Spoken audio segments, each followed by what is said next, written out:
stay home, just cried and cussed mail. Your guns go off if it's time to bust mail. They tanks have time to rust. They got the armies turning bullets into gold. They got the hookers turning tricks into cold. And every time the police kicks in the dough, an angel gas breaks dips in the O. And even if a D-boy flips in my O, it ain't enough to buy shit anymore. Sleep in the doorway, piss on the floor. Look in the sky, wait for missiles to show. It's finna blow, cause they got the TV, we got the truth.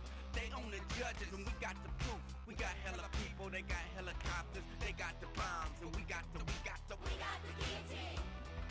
We got the guillotine, you better run. We got the guillotine. We got the guillotine, you better run. We got the guillotine. We got the guillotine, you better run. We got the guillotine. We got the guillotine, you better run. Talk about it, I show. Be about it, I know. Talk about it, I show. Be about it, I know. I just spit the dope lines, I don't snort them. Tell the boss to call police to escort them. You don't ride out them lies, you just quote them. Get offline, plug into this modem. No, you can't outvote them. The rules are still golden. On the jewels we holdin', if we guardin' our scrotum. If you press the ear to the turf that is stolen, you can hear the sound of limitations exploding. Please, sir, may we have another portion? We're children of the beast that dodge the abortion. Neck plate firm between the floor and the portion. When shut your shit down, don't call it extortion. Caution, we're coming for your head. So call the feds and get files to shred. Every textbook read said bring you the bread. But guess what? We got you instead. We got the guillotine. We got the guillotine, you better run. We got the guillotine. We got the guillotine, you better run. We got the guillotine. We got the guillotine, you better run. We got the guillotine. We got the guillotine.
Great.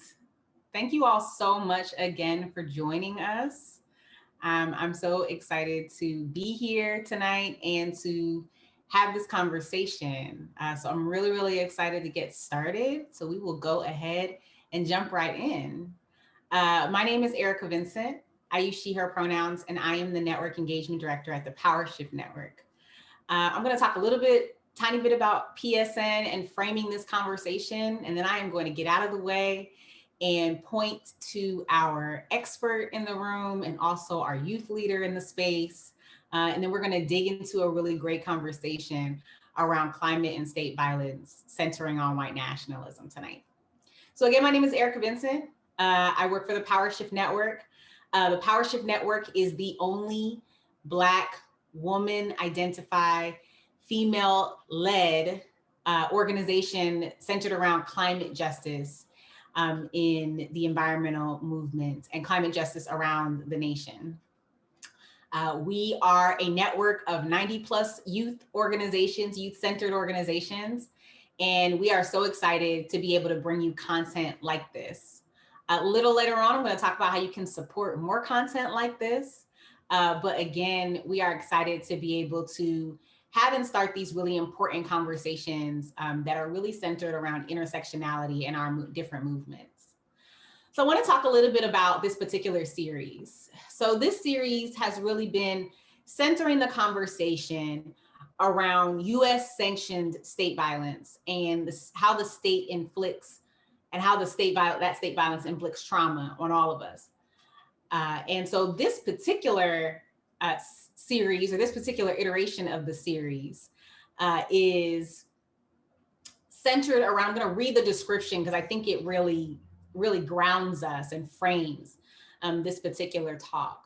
So for the past decade, we have seen many illustrations of the role of white nationalists in pushing political narratives, from the Birtherism movement that launched Trump's national political platform to QAnon to the protests in Charlottesville. We're seeing dog whistling and virtue signaling across our political discourse to hold space for organized white nationalists at arm's reach. When we talk about climate change and environmental policy, we see this play out in the ways that Indigenous land across the West is sold off to the highest bidder to drill for oil, and eco-fascist rhetoric that protects immediate financial interests over the future of people on this planet. So this last discussion in our fall webinar series, and I'll put last in quotations because I'm sure there'll be more discussions that come up, but in this particular iteration of the series, we'll dive into white nationalism and its impact on our movement for climate justice and collective liberation. So with that being said, I'm going to step back and give the opportunity for our first speaker, our expert in the room, Spencer Sunshine, to come up and talk to us about the research that he has done around white nationalism, eco-fascism, and how that connects to our climate justice fight. Spencer, go ahead, take it away. All right, thank you, Erica. My name's Spencer Sunshine. I use he, him pronouns. And thanks to PowerShift for having me have this discussion tonight. I don't usually get invited to speak to environmental groups, but the question that we're delving into is only going to be of more and more importance as the climate crisis increases. So I think all environmental groups need to start engaging with this question of far-right groups.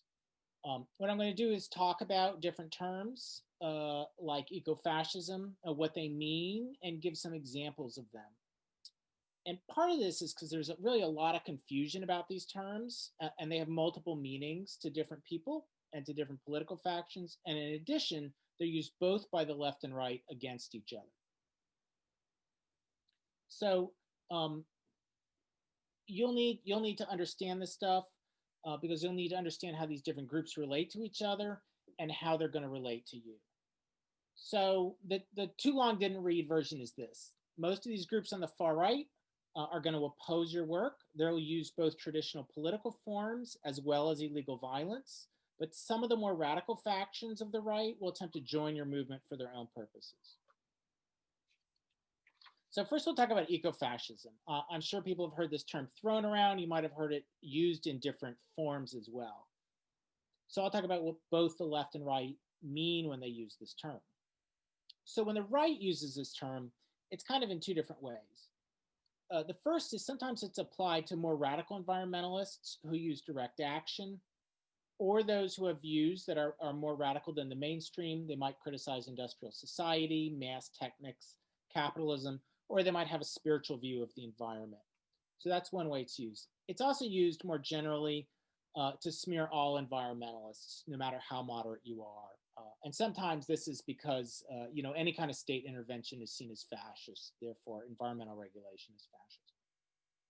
So you hear that sometimes, but you hear it, I think, a little more, or at least I hear it a little more on the left. And there it's used to describe rightists who are both for and against environmentalism. So the first, it's used against a variety of groups, more mainstream groups often, that oppose environmental protections. This includes pollution regulation and those who want to abolish public land. And I'm going to use, when I say public land, in this presentation, I'm referring to federal public lands. And I'm going to use a number of examples about public lands fights, just partly because that's what I'm most familiar with, and I can give you some of the most concrete and exact details from this. But anyone who opposes federal lands are really doing it for anti-environmental reasons. They want to open them up to a further resource exploitation. And so they're usually embedded in a larger amount of anti-environmental politics. Now, but the term ecofascism can also refer to pro-environmental far-right groups. And there's two kinds of these. And if you hang around long enough in the environmental movement, you'll probably run into these people at one point or another.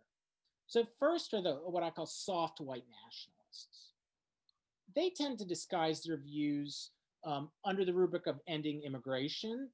And then their hook is to say, oh, we need to end immigration into the United States to help protect the environment.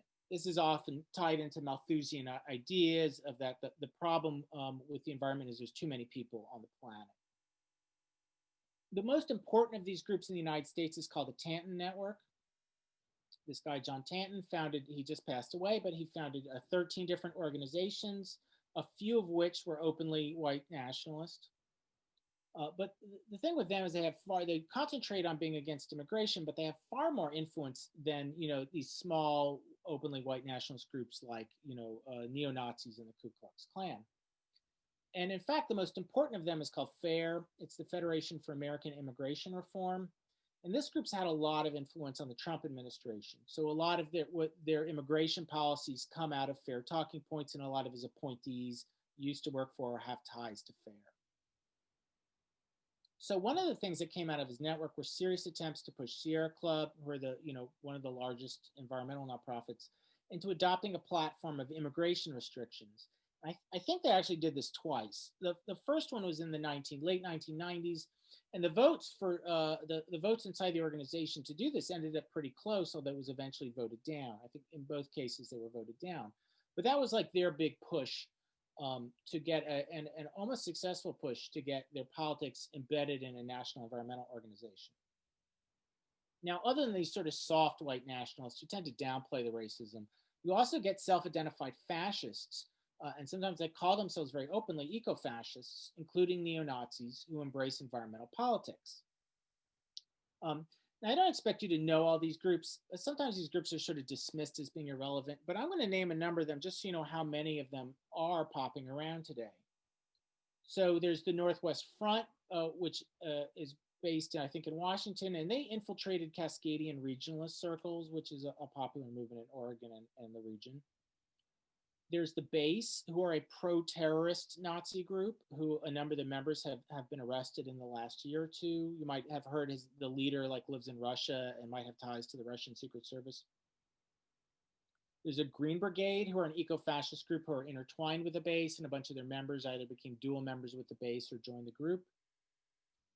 There's the Wolves of Vinland. They're a misogynistic, mystical white nationalist workout club. And their founder has now formed a whole series of sort of workout clubs around the US who teach people about racism and the environment. There's a lot of racist heathens. These are followers of Norse paganism. And a large amount of these people, possibly a majority, are white nationalists, and they form these white nationalist pagan churches.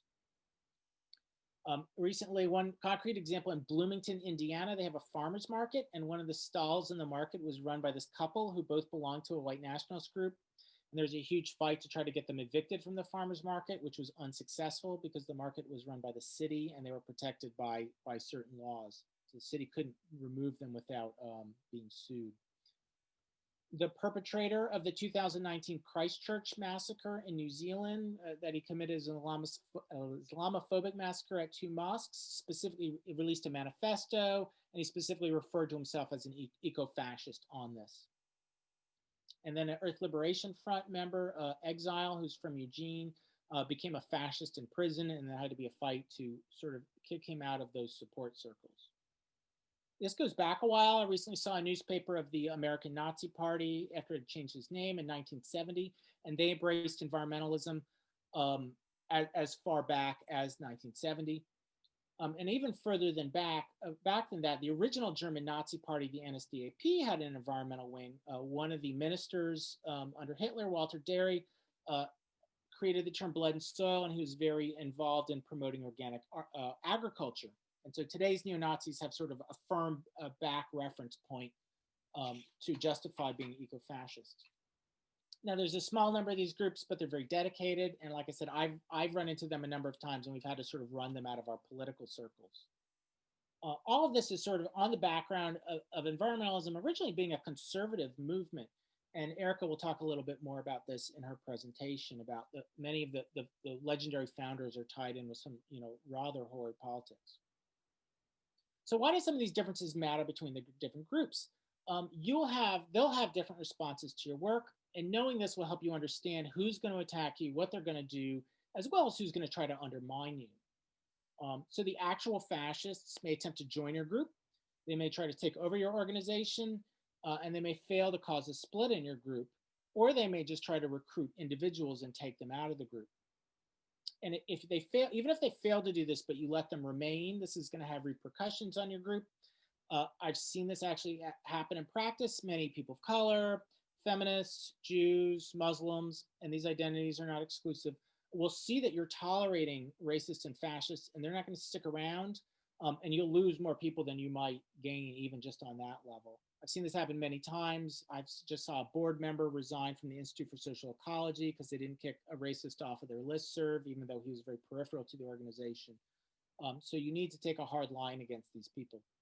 The softer anti-immigration groups, like I said, people from the Tanton Network, will try to get you to join an alliance with them and or embrace their policy platforms as if they were some illegitimate nonprofit that was looking for an alliance.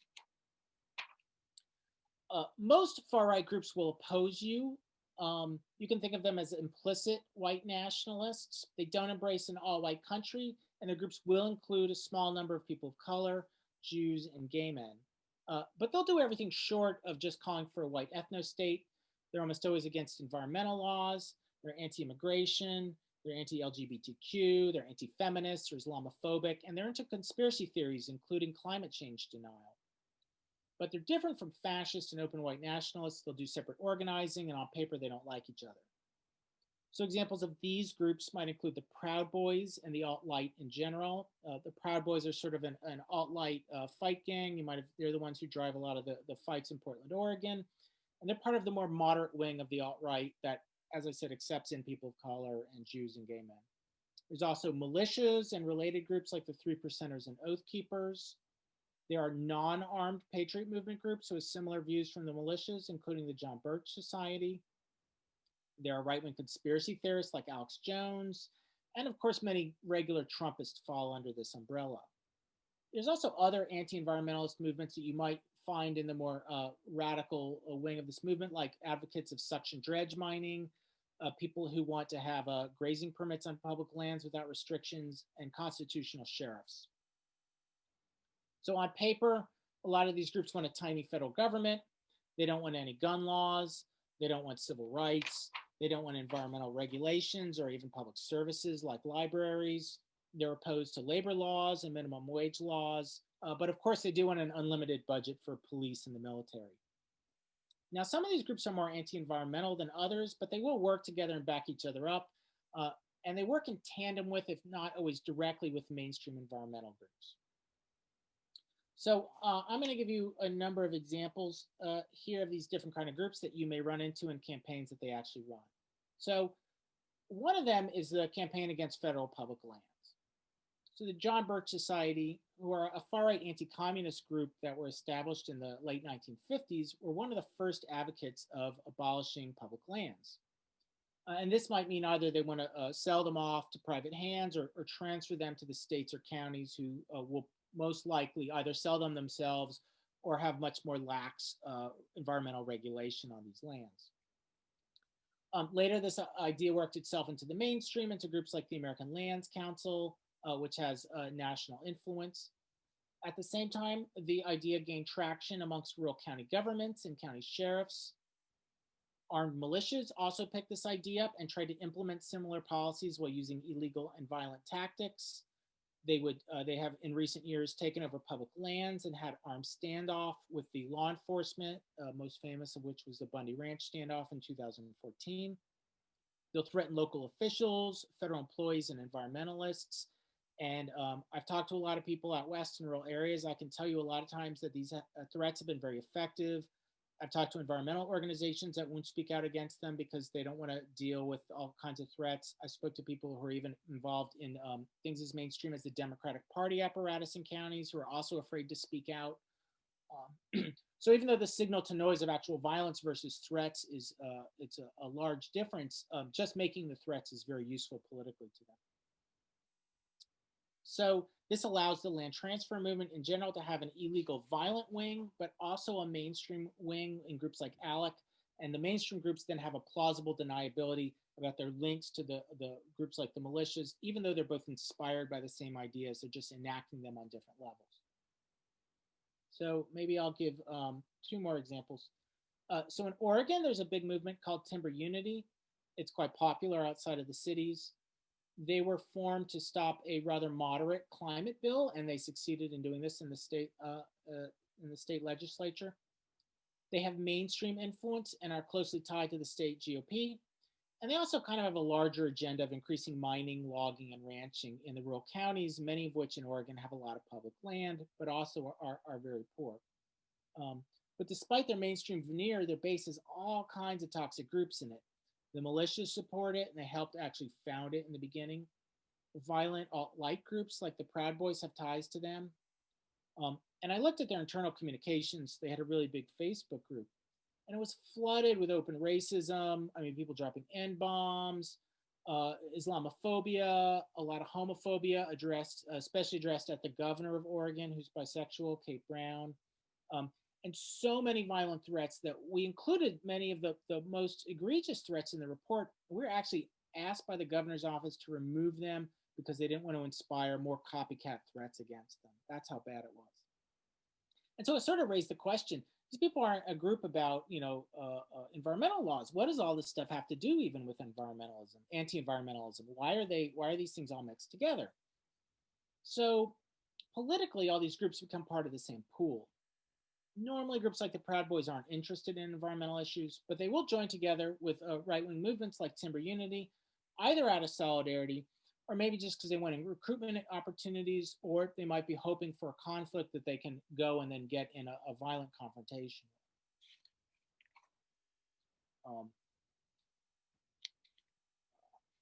I'll give you 2 more examples. So a lot of anti-environment, this is about some conspiracy theories about anti-environmental politics. A lot of them, as you know, are driven by crank science, but also by conspiracy theories. Basically, a lot of things that have come out of Trump's mouth in the last 4 years are. And there's 2 really popular conspiracy theories in this circle, and you might have heard them. The first is that climate change is a hoax. And then there's a whole spectrum of ideas, specific ideas on this. There's a whole spectrum of specific positions on this idea, of this idea. Amongst the hardcore conspiracy theorists, a number of nefarious reasons are given for this.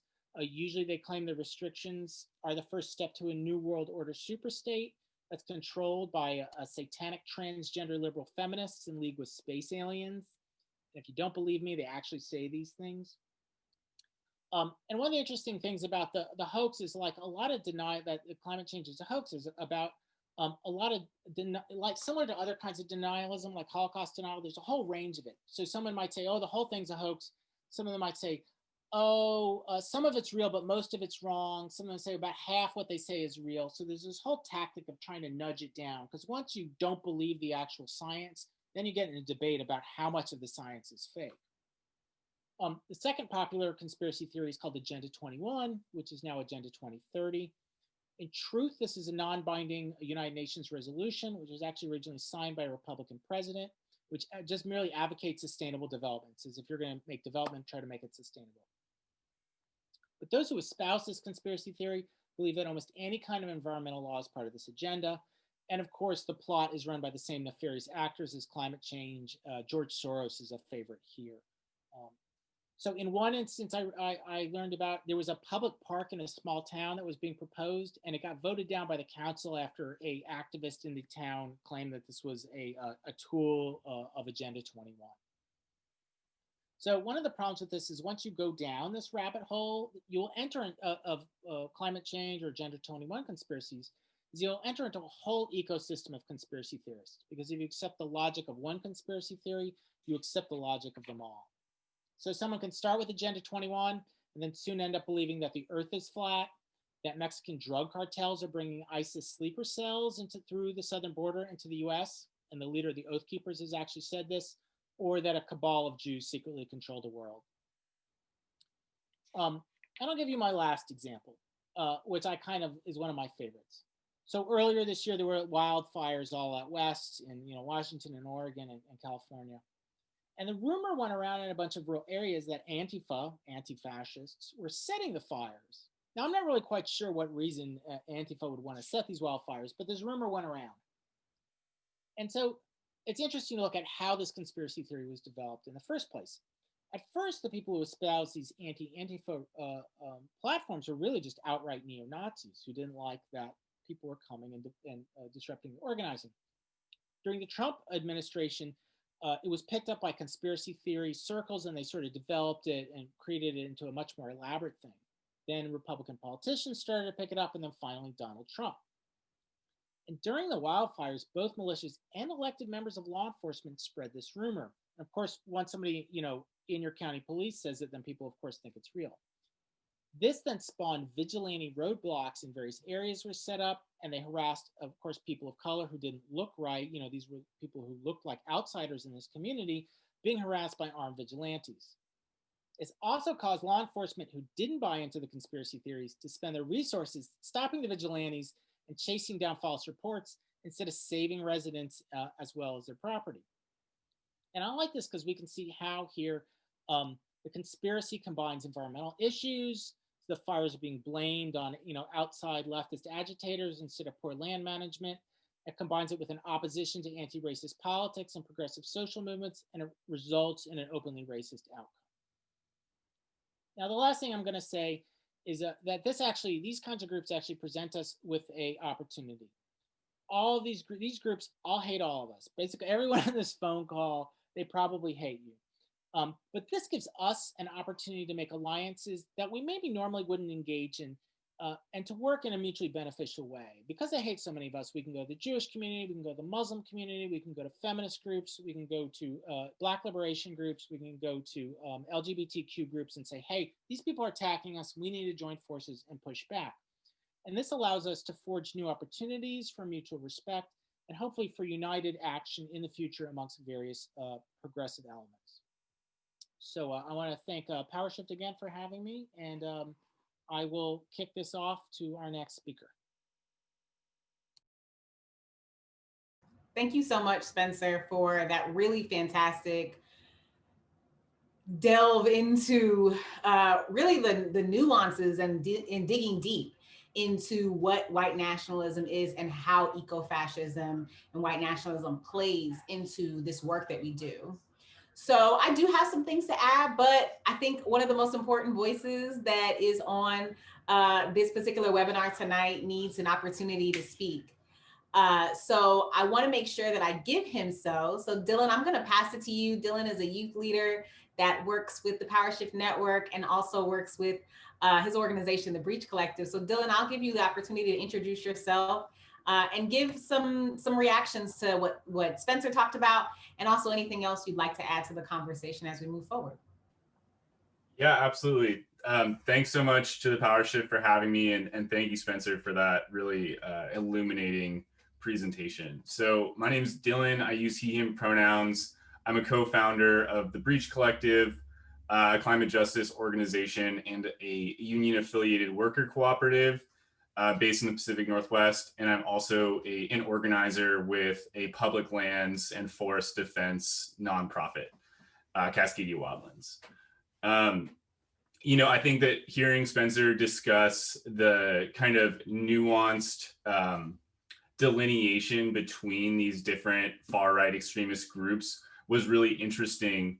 And also talking about kind of the opportunities that they are finding for increased collaboration really speaks to my experience organizing throughout the kind of rural Pacific Northwest as, cultural tensions increase between the urban and rural kind of divide, as it were. that I think in large part are being fed by mainstream media as well as conservative politicians and other conservative groups.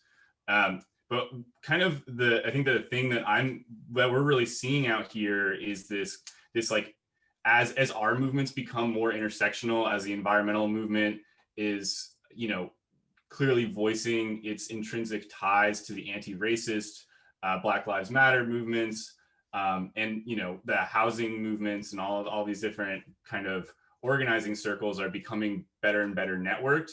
We're seeing the same thing from the right, and we're seeing this almost like intersectional reactionary kind of emerging, right, where no matter what the protest is, we can expect armed militiamen, neo-Nazis, far-right college students, a whole coalition of right-wing actors to show up and counter-protest.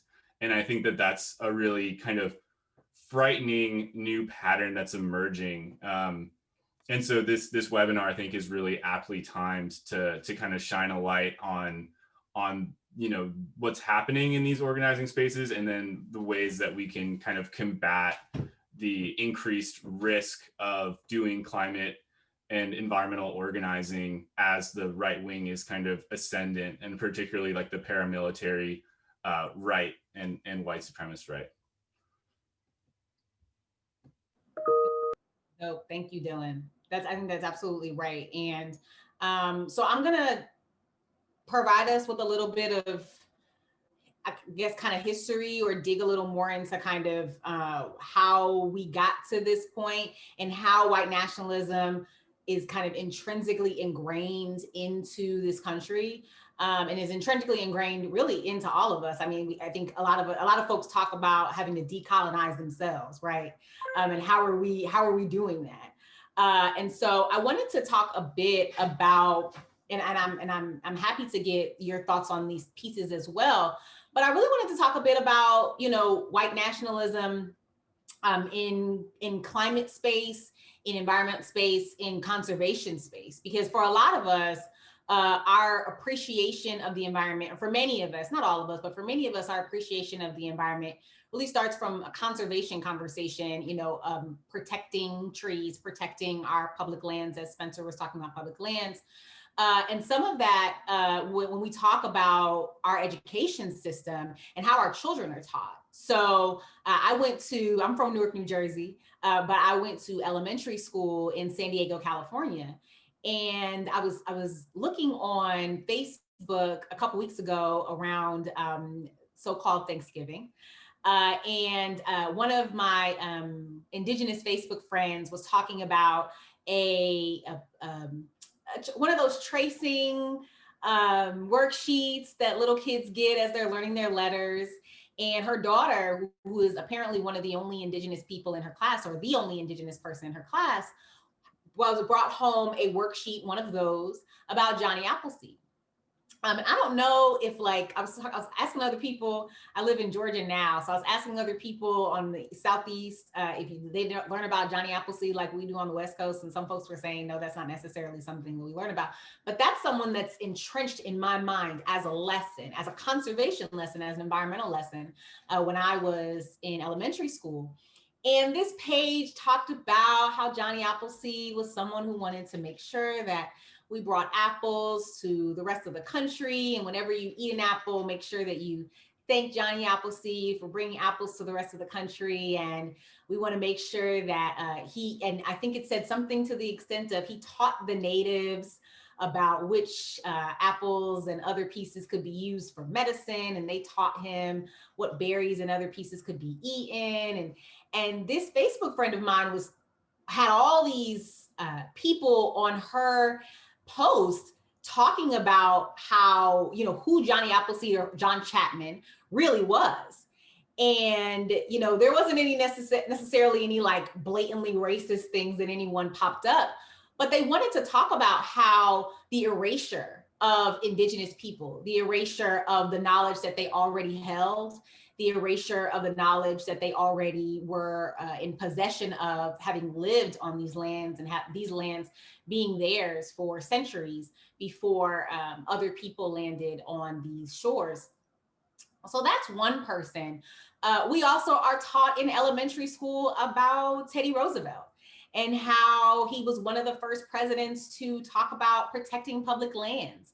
And, you know, he is someone who was the foundation for our public parks and Yellowstone and the Grand Canyon and other public parks and our public park system in general. And what we also know, or what we also learn later on, is that Teddy Roosevelt was a flagrant racist who talked about genocide of Indigenous people, who talked about how, you know, out of 10 Indians, 9 of them are better off dead. That is a quote. And so, you know, we're learning about this person as someone who is a hero for public lands and a hero for environmentalism. And at the same time, we know that he was actually a flagrant racist. And I know that he has also had racist things to say in quotes about people of African descent as well.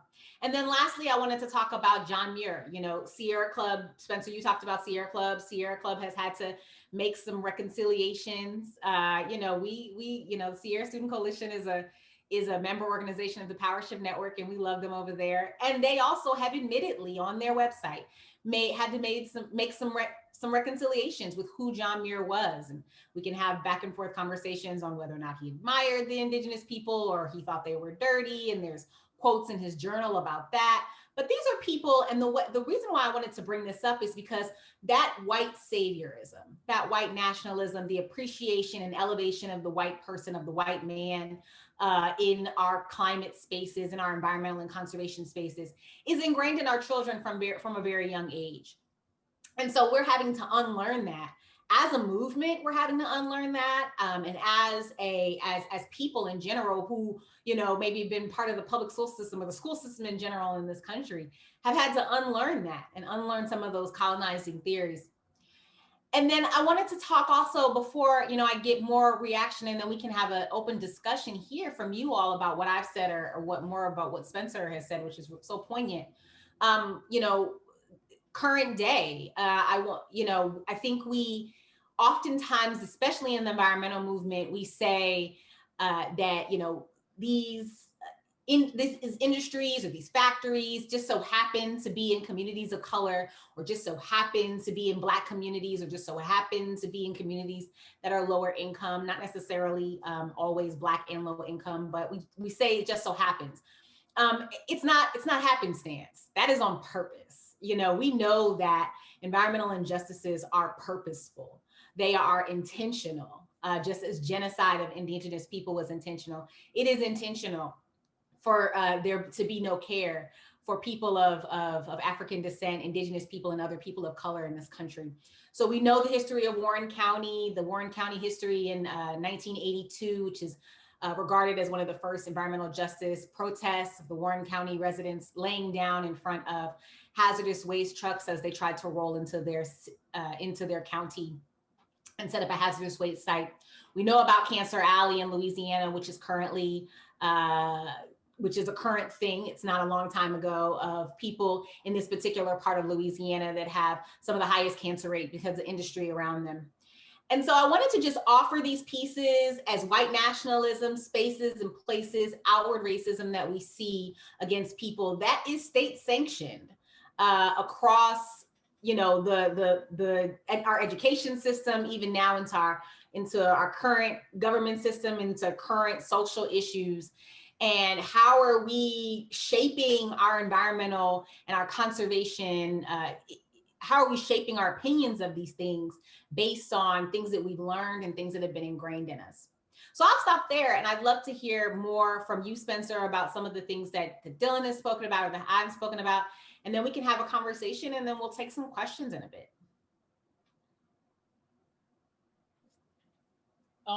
Yeah, I think one of the ideas that you raised, I think, is really important, is that there's a lot of either all white or majority white, you know, spaces. They might be political spaces, they might be physical geographical spaces, Like I grew up in Lawrenceville, Georgia, in Gwinnett County. The next county over is Forsyth County. It was an almost all white county. And it was really only later that I learned that all Black people had been run out of the county in 1912 after a triple lynching. And none of them lived there until the 1980s, I think the late 80s. And in fact, that became the site during an anti-racist march of the largest pro-segregation rally in the United States since the Civil Rights Movement, where at least 3,000 people came and literally drove the original march, drove them. They were under escort from the Georgia Bureau of Investigation and drove them back into their bus and had to flee. So we have to recognize that a lot of these spaces, including the environmental movement, you may enter and be like, oh, well, if you're white, especially like, well, there's a lot of white people here. I don't know why that is. Seems like anyone can join. You know, our group certainly, you know, seems to welcome everyone. But there's almost always a history of why that came to be. You know, this is the truth with Oregon, which is one of the whitest states in the United States. There were racist laws on its founding and lots of, you know, destruction of various Black communities in Portland, for example, of Vanport and other places. And this is like an idea that really has to be reckoned with and takes a long time to, it's not easy to massage out of it or to break these things. It's really a long-term process. I mean, and I also learned sometimes that I was like, well, I'm in an almost all white group. Everyone's, you know, welcome to join, and we try to make this an inclusive space. That even that idea was not held by all white people. I mean, I was in a lot of groups like that, and it took me a while to realize that even that view, and I'm not any more or less racist than any other white person in my view. Like that view was not held by maybe even most white people in these groups.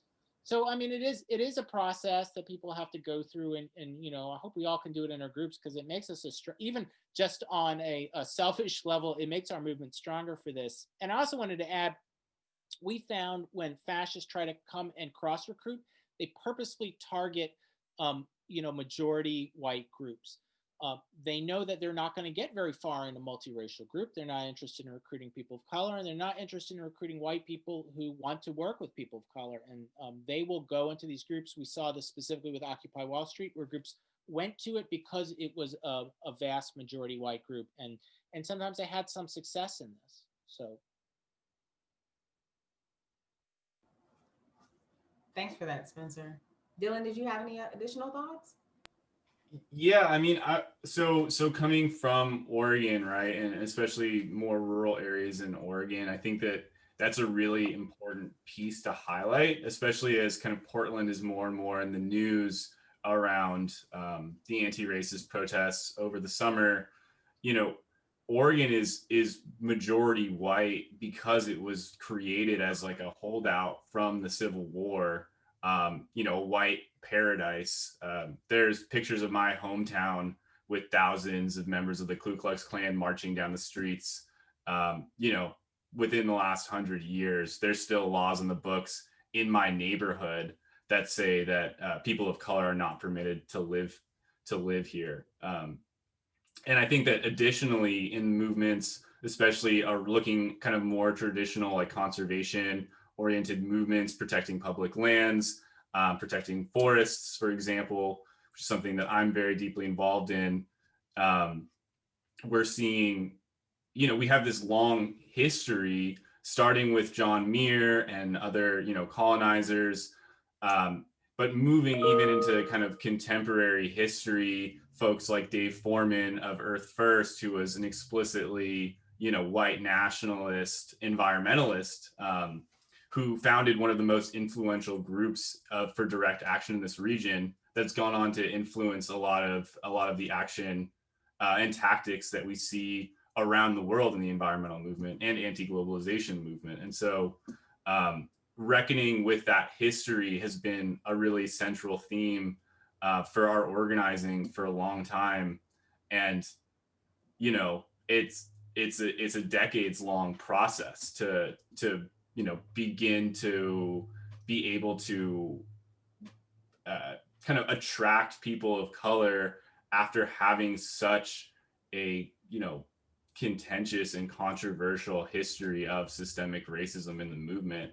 But it's one that's also extremely important for, you know, countless reasons, right? And has been one that I think we're seeing in Portland and other places that's really driving people to throw down and show up in a way that they might not otherwise. And so it's kind of this double-edged sword. And I also just want to speak briefly to kind of I guess like the kind of duality of like eco-fascism and white supremacy kind of existing both outside and being like one of the primary opponents to climate and environmental action, and then being such a prominent force within our movement. It's really just toxic dynamic, but one that, like I said, is really being reckoned with in, I think, a really meaningful way right now, as we kind of begin to tell the stories and to re-educate ourselves around, the systemic racism that's just inherent in the very state we live in, whether it's the police allowing explicit white nationalists to demonstrate freely while arresting quote unquote Antifa for taking over a street for a march, or it's codes still being on the books throughout the state, throughout the region, disallowing the occupation of space by people of color. Absolutely, absolutely. And it's interesting that you talk about policing, and we talk about white nationalism and how that all connects. I was really glad to hear you talk about ALEC a bit, Spencer. And if you like, I'd love you to expound on that a little bit, because I was, there's a documentary on Netflix called 13th. I'm sure many people who are watching have seen it. If you haven't, I would encourage you to watch it. And it's by Ava DuVernay. It's directed by Ava DuVernay, and it's talking about how the 13th Amendment, quote unquote, ended slavery, but not federally unless by punishment of a crime. And so with that, they talked about ALEC on this documentary, and I have friends that do, prison abolition work and other work around criminal justice system. And we were talking about ALEC as an organization, and they were like, yeah, this organization, ALEC, I'm just learning about this. And I'm like, yeah, we've been fighting ALEC in the environmental movement for a long time.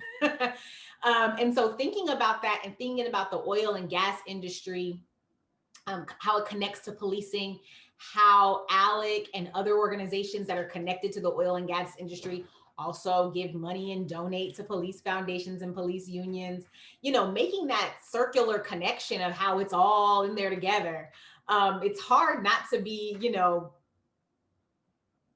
conspiracy theorists ourselves, right? Where we're spinning our wheels about how it's all connected. So Spencer, you talked about ALEC, and I don't know if you had anything more to add there, but it's just very interesting to see how all those threads and all those pieces and how all those organizations are kind of layers upon layers of these white nationalist views, and how they're all connected to the way that they donate or the way that they support or throw their hat behind different things. Well, it's not a conspiracy theory that there's a whole host of very well-funded right-wing think tanks and institutions. I used to joke with a friend of mine that we should be right-wing intellectuals. We'd have the road paved with gold, but they really do. I mean, like the Van Mises Institute, they just hire intellectuals to develop libertarian economic ideas, have hundreds of fellows, what happened is the left sort of defunded their own series of institutions and think tanks and stuff in the 80s and 90s. They sort of completed this. The right still has them. They pour millions. They have, of course, rich people, most rich people go to the right, and a lot of them pour tons of money, millions and millions of dollars into these things. And as Dylan said, the right is becoming very intersectional, just as the left is. And so their hand isn't just in one pot, it's in all kinds of pots.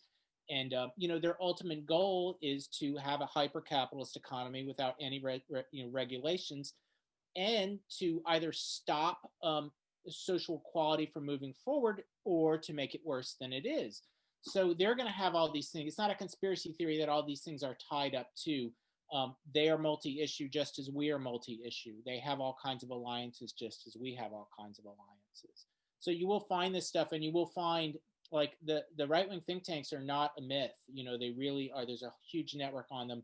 They're very well funded. Every time I bring one up, I even saw it in the comments, people bring up, well, what about this whole other series of them? And you're like, yeah, there's like 20 or 30, like really, and these people have millions of dollars behind them. So yeah, that's absolutely true. And they absolutely have their hands in all kinds of pots and work on all different kinds of issues. Yeah. I just, you find it hard not to, especially when you do this work daily, like I do, like Dylan does, like you do. You find it hard not to kind of like spin your wheels and say it's all connected, it's all, and so it can be very daunting. But I also think, knowledge is power, and it is so important for us to have these intersectional conversations around environmentalism and around how these pieces are all connected. And also, you talked about these organizations that are connected to, in the layers of funding. And, we have one of our many member organizations in the Power Shift Network is Uncoke My Campus, and they do fantastic work against the Coke industries, and they do fantastic work of, making sure that students know about how Coke may or may not be funding their schools and how they can fight against that. So I wanted to make sure I shouted them out because they really are super dope. And so, I would love for us to move to the Q&A in a moment here. I'm seeing a question, so I'm going to go ahead and throw it right out, and then we'll go into Q&A, and then we'll just keep chatting. The first question I see is, climate change activists in the US often promote a Green New Deal at the federal level. How do we balance such extensive and maybe necessary state power with the goals of abolition and liberation? That's a really good one. Does anybody else have an answer for that? I'm gonna have to think for a second. I think that, there's kind of two schools of thought, right? And on the left, at least, there's kind of like a more anarchist tendency for like autonomous collectives organizing around bioregional resources as like a solution to, large scale environmental problems like climate change. And then there's more, not necessarily authoritarian, but more structured left kind of socialist or communist perspective of state intervention through these kind of sweeping programs parallel to Roosevelt's New Deal that can address the issue. And I think that kind of where you fall on the political compass kind of can inform your understanding of what solution you want to advocate for. I guess that's my take on it.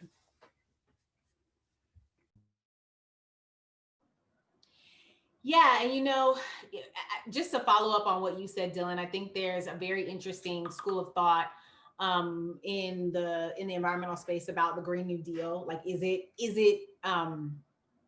tough enough? Is it checking all the boxes? Some folks would say, it's not everything, but it's something. And we need incremental change. I was on a convening today, another network convening today, and they were saying like, and someone said like, we need to stop talking about incremental change, and we need to start treating this like an emergency. Like incremental change, that's a really nice idea. And also like the world is falling apart. And so like, how do we temper, well, it's all coming together, and we're moving at the best pace we can. And also like, people are losing the land from under them, literally. I was having a conversation with one of our staffers earlier this week about people in Alaska literally losing the land underneath them and having to move whole villages and whole cities, back away from the shore because land is falling from underneath you because of climate change. So how are we, how is incremental change helping us there?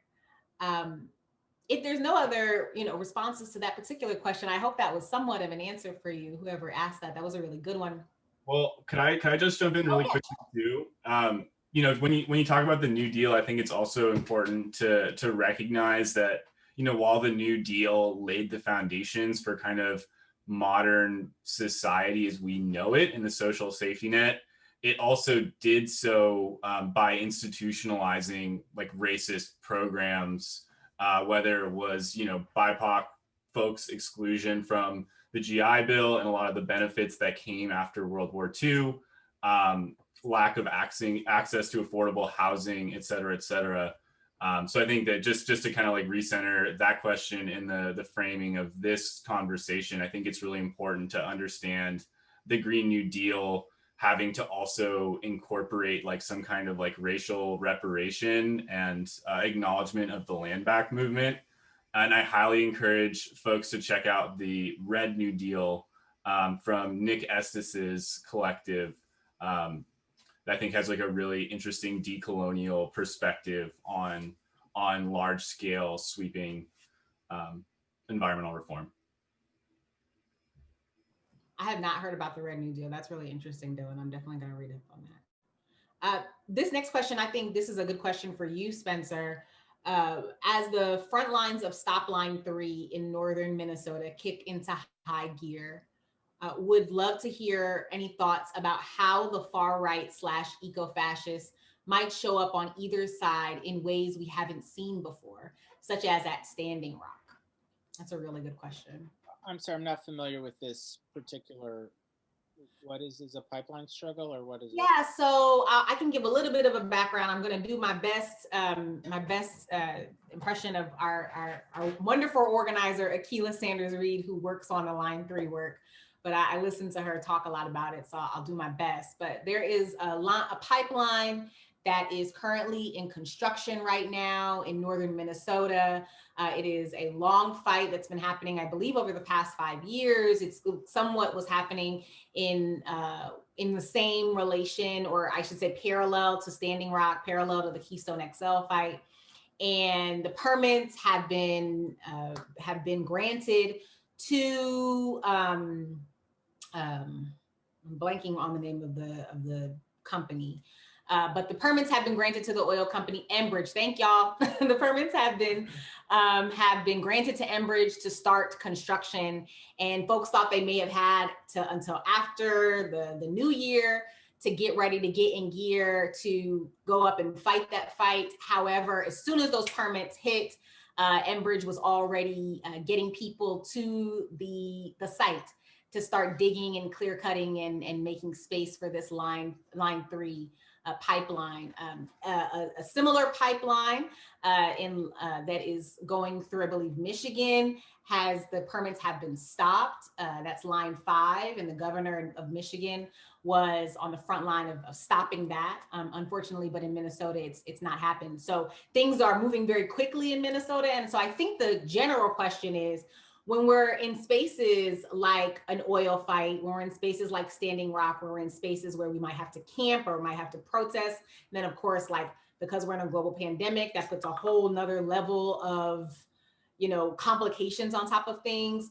Do you know of ways where eco-fascists or white nationalists might try to infiltrate either side that people haven't seen before? Maybe giving them some opportunities or ways that they can point those things out and see them for what they are, and hopefully, combat them, if that makes sense.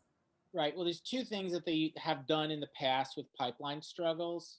The first thing I should say, if you think they're going to do this, check out their media, especially more local right-wing media, and see if they're talking about this pipeline struggle, because this is how they pick their issues, right? Because they have this conspiracy theories and they cover so many things. See if they're talking about it. If they're not talking about it, they're probably going to sit this one out. I mean, just like us, they have limited energy. Have to pick which campaigns they want to get involved in. I can tell you two different examples of pipeline struggles. One in Oregon, some Oath Keepers went to, there was a similar pipeline thing there. They went to the home of a vet that the pipeline was going to go through his property and said, we'll have an armed standoff at your home if you want it. Because they had some ideologies about government intervention.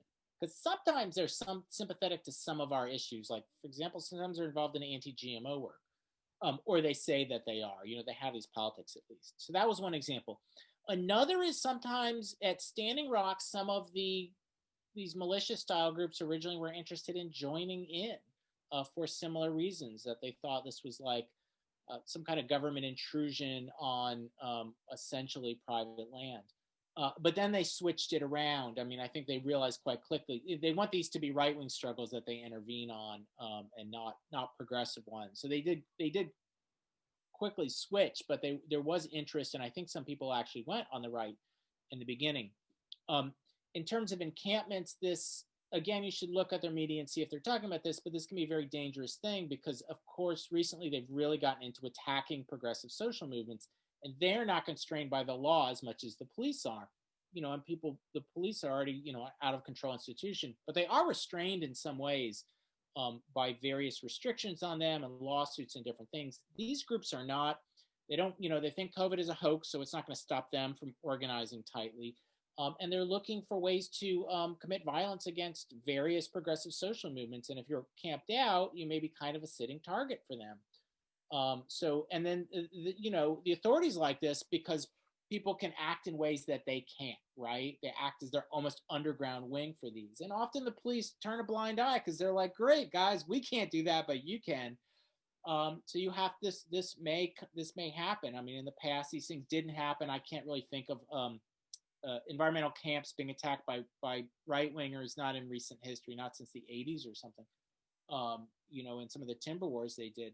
But that could actually happen. And then you will have to create security and figure out how you're going to do this. And if the police show up, they may almost let them do this, or it kind of tend to half let them do it until it gets too out of control. And there'll be another thing for you to do as an activist. You already are dealing with your struggle, and now you have to deal with self-defense. So, but again, check out their media and see if this is an issue that they're picking up and trying to. It takes a while for them to gain steam, especially if their activists have to go travel somewhere. Just the same with us. One thing I'd add to that too is with Standing Rock, we saw like a big uptick in vehicular assaults. That's kind of continued through today with the Black Lives Matter protests. And there's actually a big push by a number of conservative state governments to create protections for folks involved in vehicular assaults on protesters. So I think that's an important pattern to start noticing. And especially just my own kind of experience and knowledge being steeped in activist history in the Pacific Northwest, that's been a common tactic from the far right against direct action environmental activists for a long time, is using cars in particular to threaten the life of activists putting themselves in road blockades or marches, et cetera, et cetera. So I just would highlight that as well. For sure, thank you. And Dylan, was that also what you wanted to talk about as far as the international issues? No, I guess like one thing I wanted to acknowledge really quickly, Erica, you kind of talked about like not wanting to get lost in conspiracy. And where my mind always goes when we talk about conspiracy is the CIA, because I like to joke with my friends that like a lot of the kind of right-wing conspiracies that you hear can be kind of explained when you contextualize like Americans for foreign policy history and our kind of like ongoing creation of this national or international order. And I think that relates really clearly to racism and state violence in that, for almost 100 years now, the United States has been intervening in foreign countries around natural resources and environmental protections, generally countries led by people of color, or at least with a majority person of color population, to gain access to those resources. And I think that to understand the current, white supremacist movement, you have to look towards veterans coming back from Vietnam and their kind of colonial fight in Vietnam, right? That was, to maintain these colonial like Western holdings over an indigenous population. And even today you see, American-backed coups that are often tied really closely with natural resources. We saw a failed attempt in Venezuela against Maduro in a country that has large stores of oil. And then additionally, we saw the temporarily successful, but thankfully short-lived coup of Evo Morales that was directly tied to Bolivia's lithium deposits, which is another kind of brings up another interesting issue, which is that a lot of climate activists discuss, the need for electric cars, and yet don't condemn this kind of neo-colonialism that was really driven by a need by our kind of like economy to gain cheap access to lithium stores. So I think it's just important to understand, that white nationalism, while it's being undertaken by our police and by militia movements within our borders, is also being undergone, in our 20-year-long occupation of Iraq and Afghanistan. So just want to give that international perspective. I love that, Dylan. Thank you so much for that. And I think, what we've seen or what we know about colonization in general is like the ways that it has been masked as other things. We're freeing another country, or we're, assisting other countries in freeing their people. And then oftentimes we find out that there's other underlying things, and we've started whole wars over oil. I was talking, I will not go down this road, but I was talking the other day on Twitter about how the word missionary gives me the heebie-jeebies, because the ways that missionary, in the past, it's been religious, religious wanting to free people and convert them. And that's why we've gone to their borders to make them not savages or whatever you have you, and then it turns into something else. And now that's being utilized in a way, but it's, we're trying to free these people, and we find out it's because of, it used to be because of labor, other kinds of energy, when it came to human energy and the extraction of human energy. And now it's being used for natural resource energy. There's two questions here that kind of are similar, so I'm going to combine them together. While individual behavior can be addressed, I understand it is the responsibility of institutions to change their processes in the wake of racism or climate change. Therefore, I posed an extremely loaded question. How can environmental nonprofits internally and externally take action against white nationalism in the climate-adjusted world? And someone else said, what can environmental groups do tomorrow? Is the next right thing adopting a policy or making official statement denouncing these groups? Those are some loaded questions, and I'll let you all take them first. But we're getting into solutions now. What do we do about it? And so I'd love to hear from the two of you how your thoughts are on what we do about it.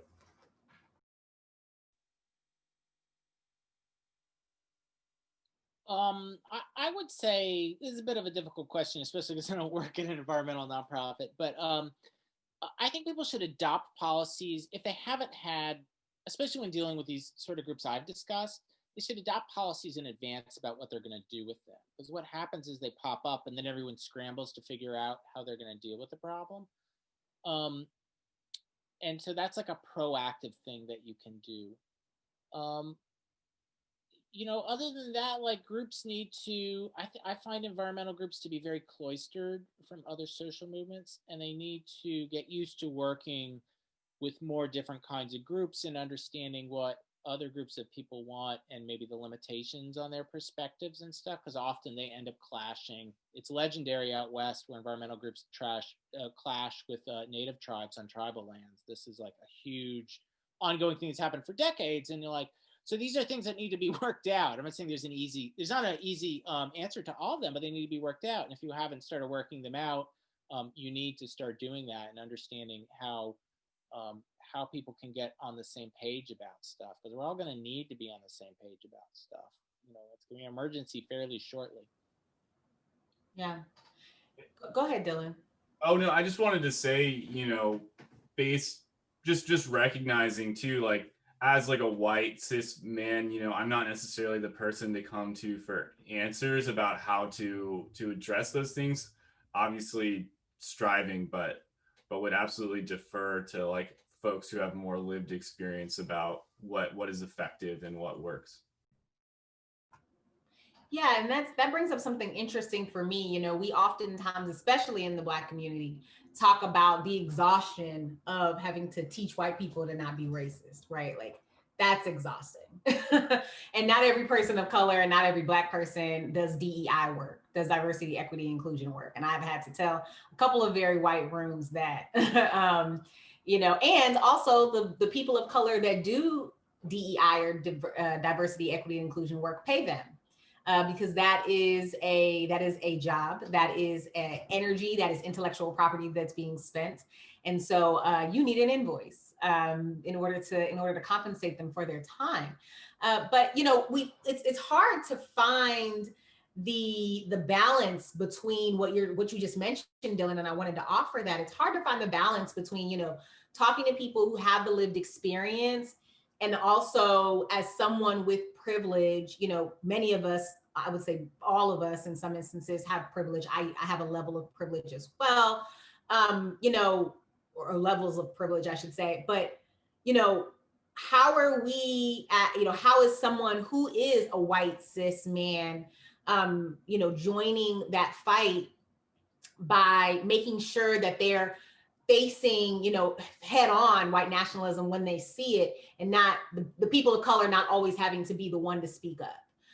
How are we finding that balance between not always expecting the people of color, the Black folks in the room to say something, or the brown folks in the room to say something, and also, making sure that people who are experiencing these things firsthand have a space and have a platform to talk about their own lived experience. It's a dance, and it's a delicate balance that we sometimes have to, line we have to walk.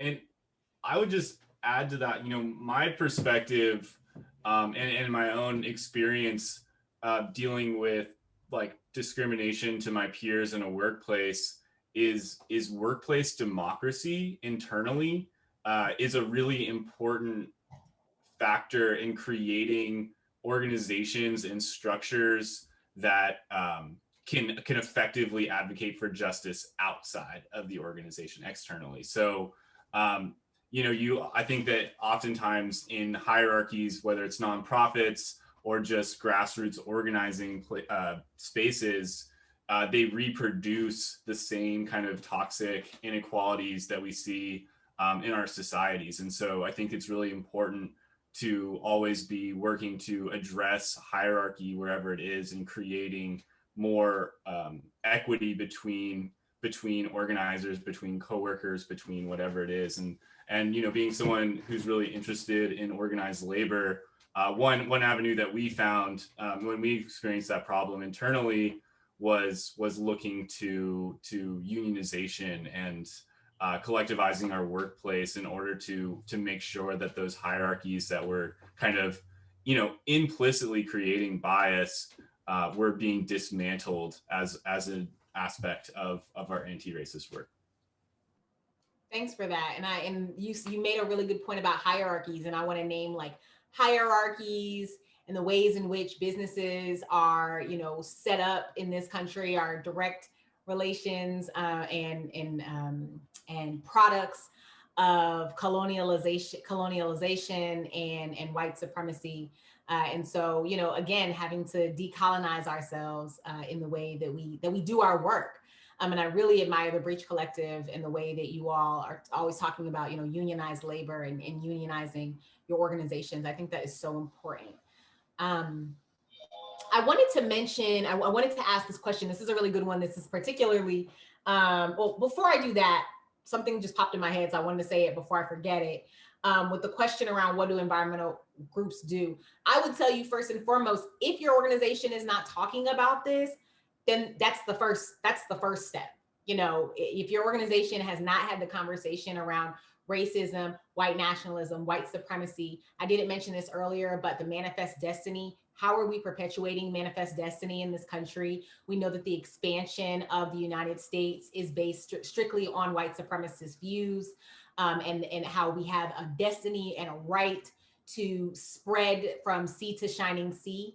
And so if your organization, or your conservation or environmental organization has not talked about that, make space to talk about that in an intentional way, not in an afterthought way, not at the end of a meeting, but make time to have those conversations. And that's how you tackle these things, is by the awareness, which I think Spencer mentioned earlier. I'm going to go to the next question. This is particularly interesting to me. The fascist lines of thinking are active in the Georgia Senate runoff, and they are closing polling places disproportionately Black and Democratic Cook County, for example. How crucial is it that Democrats win Georgia and control the U.S. Senate? I have my own thoughts, but I'll see if you all have thoughts before I jump in. Oh, C3 though. Yes, thank you, Danny, for mentioning that. I want to say before we jump into that, PowerShift Network is a 501c3, so we do not endorse any political party. We are a 501c3, but we are open to having a discourse about all parties, all candidates, so on and so forth. But this question was specifically about Democrats. I wanted us to give us that option to talk about it, but I wanted to name that. Thank you, Danny, for that conversation. I would just add here, I don't have deep thoughts, but this is again one of these moments where obviously there's going to be a much greater chance of passing environmental laws if Democrats have that all three branches, that people should think about the expansion and full use of voting rights as an environmental issue. Spencer, are there ways that you've seen fascism in general show up in this particular election? I mean, obviously, with the current administration, but other ways that you've seen fascism shown up that maybe isn't as blatant as our current president? There's so much of it's just blatant. I mean, these days, in the past, before Trump, the far right would try all these little subversive strategies and to hide themselves, and they just have given it up. Yeah, even the attempts at voter suppression they're just like outright now, and you can see what Trump's doing now, where he's still desperately trying to have the courts side with him. So no, it's going to go back to that, though. I would say under Biden, they're going to have to switch back to their old strategies that we saw under Obama, the sort of whittling away at things, slow attempts to take over institutions. They're not going to be able to. Trump really allowed them to be like it was a coattail they could jump on. They could throw off their disguises, and they're going to have to go back to how they did things before. I mean, I'm hoping this really violent movement will collapse in the next year. Everybody else disagrees with me, but that's my own hope. Since it's been so inspired by Trump, and those movements usually go up and down in waves. That's been the historical pattern, and they've been up for 4 years, which is really unusual. So hopefully we'll be back to the old rearguard business that we're in of fighting for equality and democracy. Absolutely. One thing I would say here, maybe taking off of my official organizational hat, but as someone who doesn't put a lot of stock in electoral politics, and particularly someone who doesn't believe that a party can be anti-racist while drones striking folks in the Middle East, or supporting the coups of democratically elected leaders in the global South. I don't really know. I think that it will, as Spencer said, I think that it will have an impact, like the elections results this fall, and then whether the Democrats get the Senate in the winter will have an impact on the ability of explicit white supremacists to go around in public. But I don't think it will necessarily have the most dramatic impact on this kind of ingrained culture that we have of white supremacy in our country until we start seeing like anti-imperial foreign policy, until we start seeing reparations and other domestic policy that's meaningfully working to address not only kind of current issues of racism and of colonialism, but also our country's long and storied history of it. Yeah, thanks for that. I was on a convening today, as I mentioned, and they were talking about, someone mentioned, the new administration and Democrats in general, and we were talking about how we need to have a conversation about exactly what you just mentioned, Dylan, about no political party saving us. I think that it's so important for us. I think this is a moment for accountability at the end of the day. And some people might feel like it's easier to hold this new administration, this president-elect in the new administration more easier to hold them accountable than it has been to hold the last administration accountable, because there was just no sense of accountability at all. And you know, all we can do is hope so. But I think it's interesting that you mentioned, Spencer, about, will we go back to good old fashioned subtle racism, like we used to have, in the 90s or in the early 2000s, instead of this blatant conversation around that. But you talked about kind of waves and how it ebbs and flows, which I think is a good way to describe it. I would like to just add or respond to what Dylan said, and I think it's not that I think that the Biden administration is going to be a progressive administration, but I do believe in the last 4 years, at least in my work, most organizations have spent all their time in emergency mode, just responding, and hopefully under Democratic administration we'll have more room for these movements to move forward. And I don't believe that the administration is going to move things forward per se. They'll just be not as bad, but hopefully this will give us more breathing space. Absolutely. Absolutely. Here's another question. We have about 8 more minutes. And this has been really phenomenal. So thank you both for spending time this evening, and thank you all for being with us. Can we also expand upon the ways the systemic white nationalism plays a role in environmental racism, such as communities of color or low socioeconomic status that are being built in areas where there is a biohazard? Dylan, you mentioned some of these biohazard spaces. I believe, I'm sorry if I'm saying you mentioned something that you didn't, but wondering if you have thoughts on this question. Yeah, I think that just speaks to the question says, the systemic nature of this racism, whether it's ingrained in our zoning policy, our bank loans, whatever it is, our financial policy, et cetera, et cetera.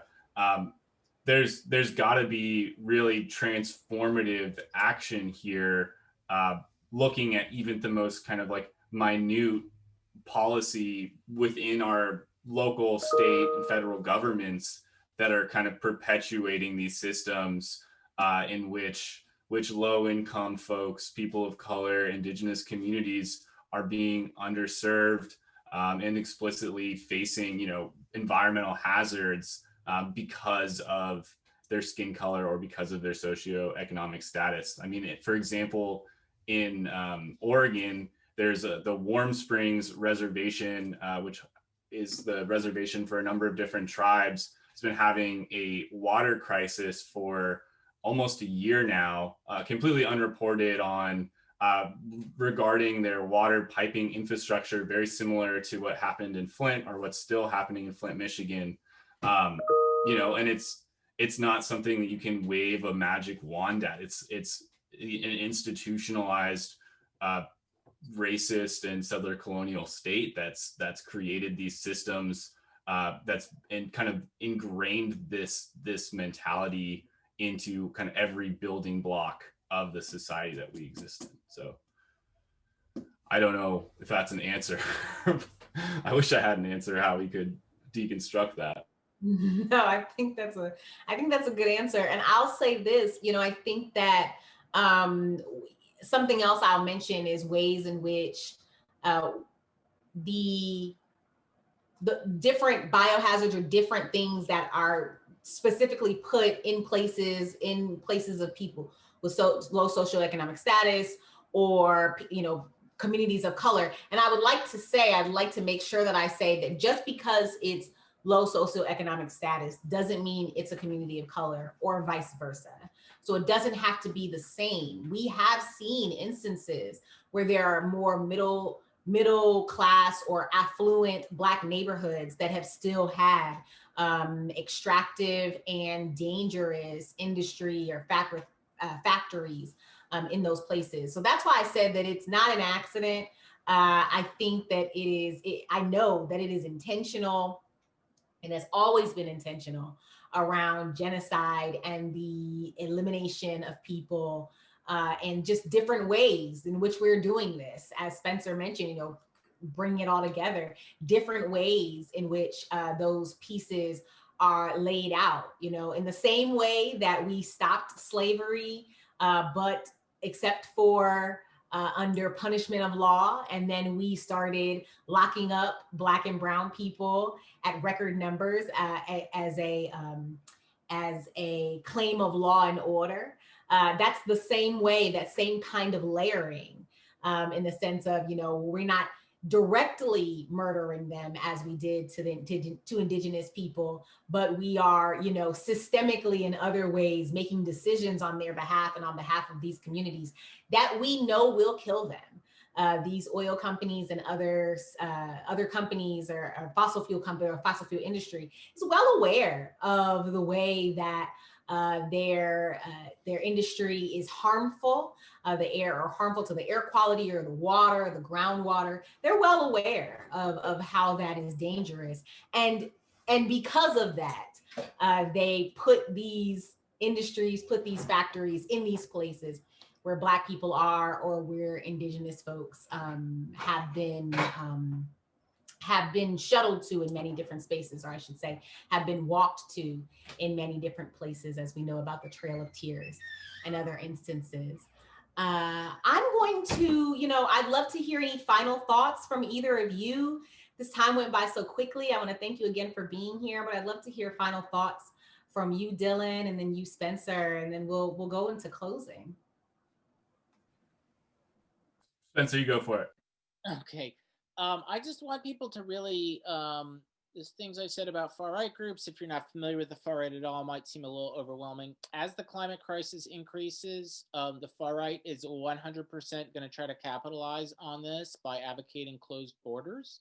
And more of them will attempt to become part of the environmental movement. And people need to think about this now and think about how they're going to respond to this now. Because there's a learning curve with this stuff. It's difficult to organize against other social movements that aren't the state. A lot of people are used to organizing against the state, against police, against politicians. It's a different style of organizing to organize against other movements, sometimes other radical social movements. Just then they're almost our flip side. And you should think about it now, because this, for the environmental movement, is only going to be an increasing problem from here on out. Yeah, I want to just echo Spencer's sentiment and say, this summer when Oregon was hit with unprecedented climate-driven wildfires, seeing blockades pop up run by far-right fascist militias, quote unquote, protecting their resources. I think that was a pretty eye-opening moment for me, where eco-fascism went from being an abstract thought to being something that I could clearly imagine in the not so distant future. And so really kind of understanding the kind of, in my opinion, inevitable struggles that will come in the coming years and decades over our land bases and over our natural resources, and really beginning to prepare for those things so we're not caught flat-footed, right? The doomers and the fascists and the militias have been preparing for, a catastrophic or apocalyptic scenario for decades. And what have we been doing? We've been writing like emails. So that was definitely a moment this summer, I think, that was eye-opening for myself and for a lot of folks throughout the region, after having kind of escalated interactions with the far right and with explicitly white supremacist movements. And so seeing kind of this intersection of climate collapse, environmental degradation, limited or scarce resources, and then an ascendant right-wing movement really crystallized for me, and I hope it'll crystallize for all of the folks attending here, that this is a real threat and something that we need to be prepared for. And I also just want to say really quickly, thanks so much to Spencer for joining us, and to PowerShift for hosting this, because I really, been geeking out about it for a long time, and really think it's a big concern for me and for our movement, but I haven't seen a lot of discussion around it. So just really appreciate having the space for it. Thank you so much, Dylan. Thank you so much, Spencer, for being here. I wanted to make sure that I offered, since we are talking about the genocide of people and the way that Manifest Destiny has created white nationalism around conservation and environmentalism in this country, I wanted to make sure that I mentioned that I currently sit on, or my home is currently sitting on Yukai and Muskogee land, stolen Yukai, Muskogee land, and those people were shuttled away in the Trail of Tears. It only felt appropriate to bring that up. Because we're having this conversation around how white nationalism has permeated the environmental space and movement. Thank you all so much. Thank you, Spencer. Thank you, Dylan, so much for that poignant conversation. I really, really appreciate it. I really appreciate you all being in the comments and asking such pointed questions. Before you hop off and enjoy the rest of your night, I know that it is late for some of us. I wanted to make sure that I offered these pieces of ways that you can stay connected to all of us, to all three of us. So the Power Shift Network, as I said, is an awesome network. I'm absolutely biased. I've been connected to this organization for a long time, but have been working here for a few months, and I'm so excited about the way that it has grown and changed. The Power Shift Network, 90 youth organizations that are committed to liberation and climate justice. And so we have our big convening, the Power Shift 2021 convening. This convening changed my life in 2009, and I am so excited that it is back again and will be happening in 2021 in April. So if you are interested in getting involved with planning the Power Shift Convergence, go to powershift2021.org/get involved. And you can see ways where you can get involved. There's also a content proposal up right now. We're asking for people to propose different sessions and workshops that they might want to present at the Power Shift Network Convergence. So please consider doing that. And then also, you know, we want to be able to continue to offer this type of programming. There's so many other things to talk about. There's so many ways that intersectionality, and I want to give credit to Dr. Kimberly Crenshaw for the word intersectionality and that ideology. But this series has been all about intersectionality, climate and state violence. We did a session on immigration. We did a session on militarism, and now we're doing this session on white nationalism. And we want to be able to continue to offer this type of programming. And so I encourage you to sign up to support Power Shift Network, powershift.org/donate. $5 a month would be great. $10 a month would be great as a recurring donor, or even if you just want to give us a love offering for this great content that you had tonight. Spencer Sunshine, who is our expert in the room. You can find Spencer on Transform6789 on Twitter, and also spencersunshine.com. And the report that Spencer mentioned, the name of that report is Smokescreen: How Timber Unity Has Mainstream Militia Groups, Alt-Right, and Conspiracy Theories in Oregon Politics. You can be found on that website, spencersunshine.com. And then Dylan Plummer, who is our youth advocate and youth expert in the space. Breach Collective, as he said, is a new organization. We're really proud and excited about the work Breach Collective is doing as a unionized environmental and climate justice organization. And so Breach Collective, you can follow Breach Collective at Breach Collective on all platforms. And I would encourage you to go to breachcollective.org, sign up for updates, and donate to them as well. They had their big launch today, their digital launch today, happened today. And so congratulations, Dylan and the Breach Collective team for that exciting milestone in your work. I thank you so much for being here. We have had great conversations in these climate and state violence webinars. If you would like to see more of this, if you have more ideas on things that we should offer and conversations that we should be hosting, please send them to the team at powershift.org. We would love to hear some of your ideas, and hopefully maybe we'll see them on another webinar starting in January. I want to thank you again for being here tonight. I want to thank you for sticking around with us till so late. And I've been closing all my conversations with this, you know, be well for yourself, be so well for yourself. Life is really hard. 2020 has been kicking our butts. And so be so well for yourself. But even on the days that you can't be well for yourself, be well because they don't want you to be. Do it as an act of resistance because it's a revolutionary act. Thank you all so much for being with us tonight. Thank you, Spencer. Thank you, Dylan. Everybody have a wonderful evening. Have a happy winter solstice or holiday season, and we'll see you next time. Bye-bye, everybody.